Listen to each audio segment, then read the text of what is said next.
Eddie, obviously, just your immediate reaction there to that upset victory for Francisco Rodriguez Jr. against Galal Yafai. It was an incredible night of boxing, but obviously disappointing that Galal came up short at world level. I mean, I don't think he looked quite right. I mean, it was a nightmare start. He sort of rushed to the ring and, I don't know, but the first 20 seconds were probably the worst start you could ever have.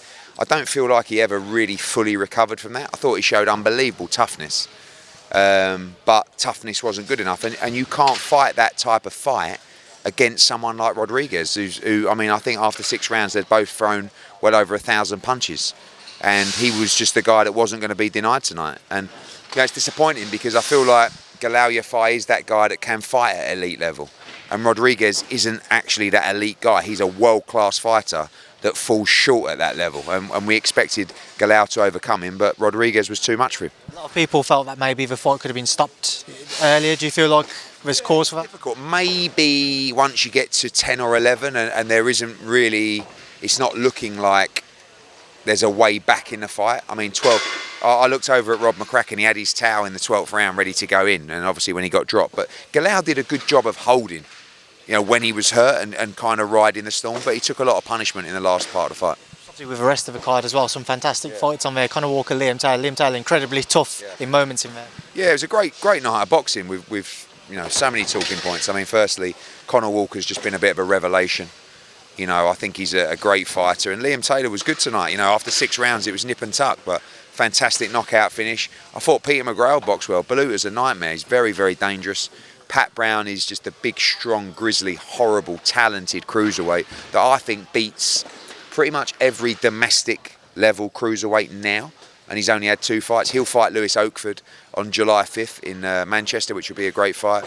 I thought T8 was sensational. I mean, you know, you see comments like, "Oh, the opponent was terrible." The opponent, you know, beat Ruth Huntley, Queensbury's debutant the other week. She's been the distance with a lot of former world champions. She's never been stopped. She's never really looked that hurt in fights, and she's just got sparked tonight by an 18-year-old.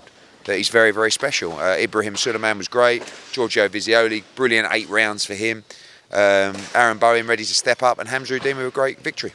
One more from me. I saw Ben Whittaker sat ringside tonight. Any interesting conversations taking place? A lot of interesting conversations, but you know, as I understand it, he's under contract, and we wouldn't interfere with that situation.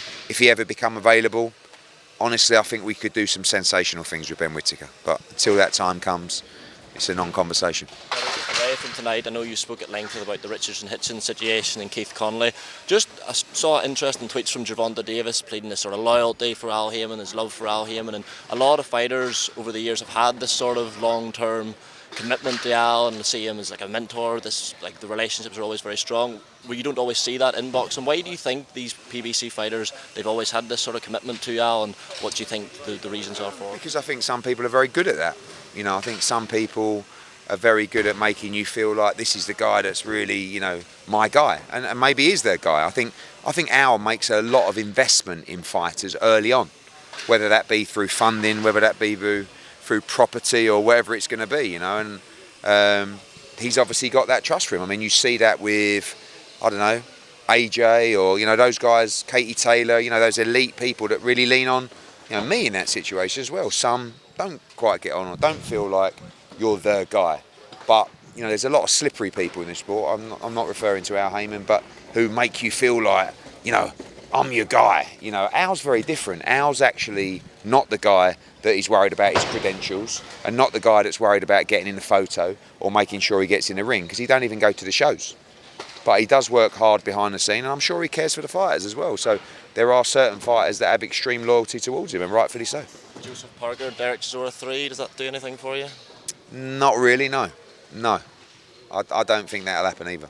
Dave Allen, Joseph Parker, does that do Maybe. anything for you? Maybe. I mean, I think look, it's going to be a tough decision for Dave, because he's kind of put himself in line for all these big fights where we've had probably 3 top 10 heavyweights discuss a fight with Dave Allen in the last 72 hours, and it was our plan to probably put him in with TKV to fight for the British heavyweight title. And that's actually a route I like, because I'd love to see Dave Allen win a British heavyweight title in Sheffield. Do you know what I mean? But a fight with one of those guys and making that kind of money, you can't ignore. A couple of quick updates. Anthony Joshua, where are we at in terms of returning? Nowhere. Like, I mean, training camp not ready to start, but close. You know, we had a conversation the other day, and I said to him, "You need to let me know when you'd be ready by," and that was end of October. But happy to fight in November or December. So we're only going to fight once this year. Nothing really, you know. Next question. Who's it going to be? I have absolutely no idea. Dave Allen. No, it's not going to be Dave Allen. Last one. Eubank Benn rematch, the weight rehydration clause. Has that proved a sticking point in negotiations? I know There's no negotiation. The contracts are signed for the fight. So I don't think there is any negotiations. All we're waiting on now is just a date from His Excellency. And obviously the football fixture's out now. There's been a lot of conversations between us back and forward, September 20th, October 4th, etc. Could be later. But he'll make a decision on that, His Excellency, probably in the next week. Mauricio Sulaiman's responded to your comments about the Manny Pacquiao fight, saying there's double standards. Yeah, man, it's because Eddie Hearn's not promoting it. Yeah, that's the funniest. I mean, imagine Mauricio Sulaiman or the WBC accusing me of double standards.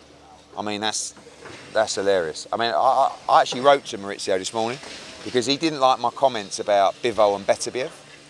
And I actually got a little bit of those comments factually wrong. But I still felt like he was calling out a fighter and goading him and giving the public information about an offer that had been made.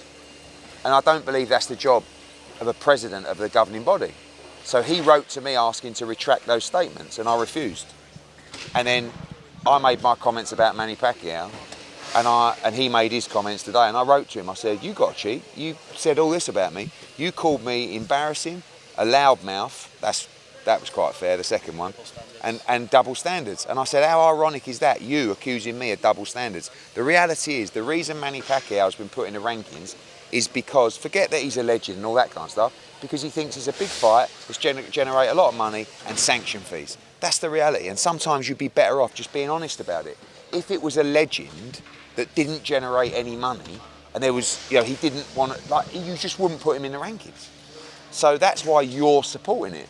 There isn't anyone that thinks that Manny Pacquiao should be automatically inserted at number, 5 or whatever he was, in the WBC. It's ridiculous. So, but I'm going to say it, because I'm not going to pussyfoot around and just say, oh yeah, it's fine, because in my opinion, it's not fine. So me and Mauricio are going to get on sometimes, we're not going to get on other times. He probably don't care, I don't care either.